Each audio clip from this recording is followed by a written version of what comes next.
Fala, meus amigos, sejam bem-vindos aí a mais um vídeo, depois desse jogaço nessa semifinal aí de Espanha contra a França, Espanha avançando então para a final da Copa do Mundo.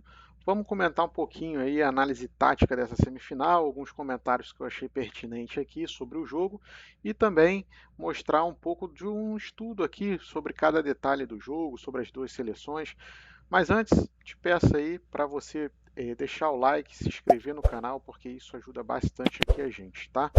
Então, bora para a análise. O primeiro ponto que eu quero destacar aqui, que eu trouxe para a gente conversar, são as formações táticas, né? Então a Espanha ela jogou muito bem num 4-3-3 no estilo clássico.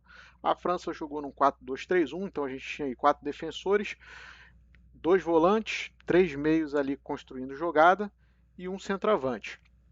O que eu posso destacar aqui como jogadores dos dois lados? Então, jogadores da Espanha, o goleiro Simon, que fez assim defesas espetaculares. O goleiro francês, o Mike Maignan, já não foi tão bom assim como esperado. Cucurella da Espanha também foi um jogador assim fora do comum, fora da curva. Rodri, de certa forma também o Yamal fez ali algumas jogadas, fez até um gol aí que estava impedido.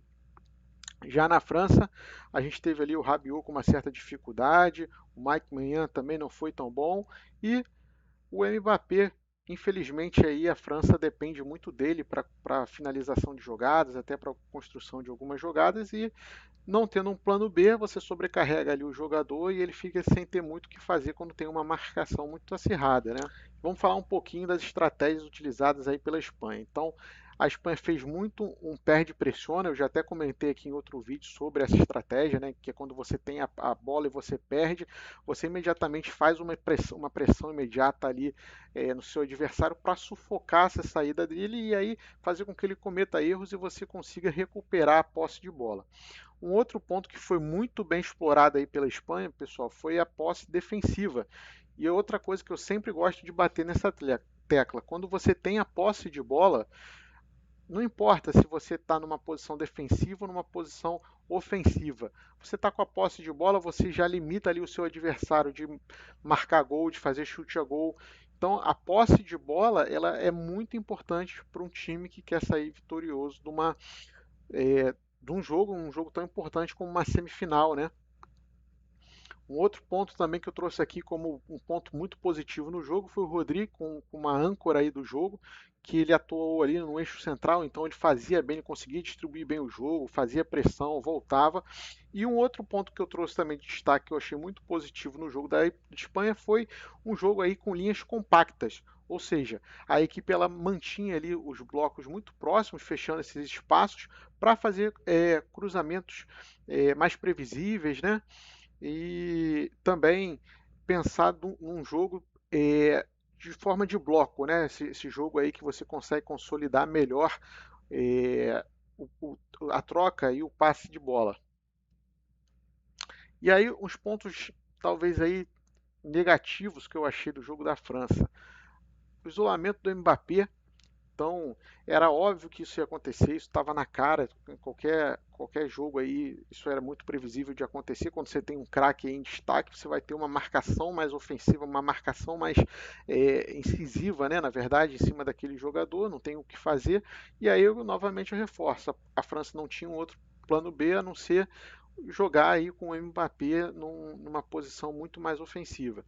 A, a, a França também mostrou aí uma grande dificuldade na transição, então, quando a gente via aí a França tentando fazer uma transição, forçando passes longos, isso é de um risco muito alto, né? Porque a chance de você errar em passes longos é muito maior e isso quebra uma conexão com o ataque. Então, foi outro ponto aí que eu coloquei como destaque negativo na França, essas transições que foram feitas mal planejadas.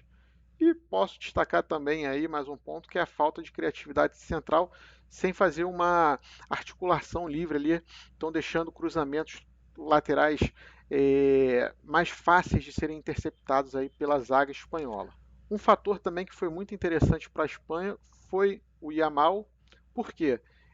Primeiro que ele fez um gol, né? E tudo bem que o gol foi anulado aí por conta que ele estava impedido, mas ele conseguiu criar alguns desequilíbrios aí na França. Então ele conseguiu também fazer uma estratégia de atração da marcação, assim, não é um jogador que está sendo muito destaque aí na Copa do Mundo, né? Esperava mais dele, mas nesse jogo até que ele teve uma atuação bem legal, bem estratégica. E aí uma análise um pouco mais estatística aqui sobre o jogo, a gente vê que a Espanha, ela teve muito mais finalização do que a França, ela teve também uma posse de bola muito maior do que a seleção francesa, e quando você tem mais finalizações, uma posse de bola também maior, a chance de você ter mais gols também aumenta, né? Concorda comigo? Isso é uma estratégia lógica. Se você tem mais bola no pé e mais chute a gol, a sua chance de fazer gol é maior também. Então, isso favoreceu demais a seleção aí espanhola. E para concluir aqui um pouco da visão técnica, o Luiz de la Fuente foi o grande vitorioso, né? Ele fez ali, conseguiu implementar um sistema em que as peças coletivas potencializaram o talento individual de cada jogador. Agora, o Didier Deschamps foi como eu falei, né? Tinha ali uma grande dependência do Mbappé, não tinha um plano B, teve uma lesão que desfalcou de certo modo ali a seleção francesa em jogo, isso criou algumas fragilidades na equipe e acabou sendo taticamente ali neutralizada. Então, a lição tática que a gente tem desse jogo é que a Espanha provou que um bloco coeso e uma filosofia de jogo clara superam individualidades isoladas. E a vitória por 2-0 foi o resultado natural de uma equipe que soube ler e controlar todos os momentos do jogo.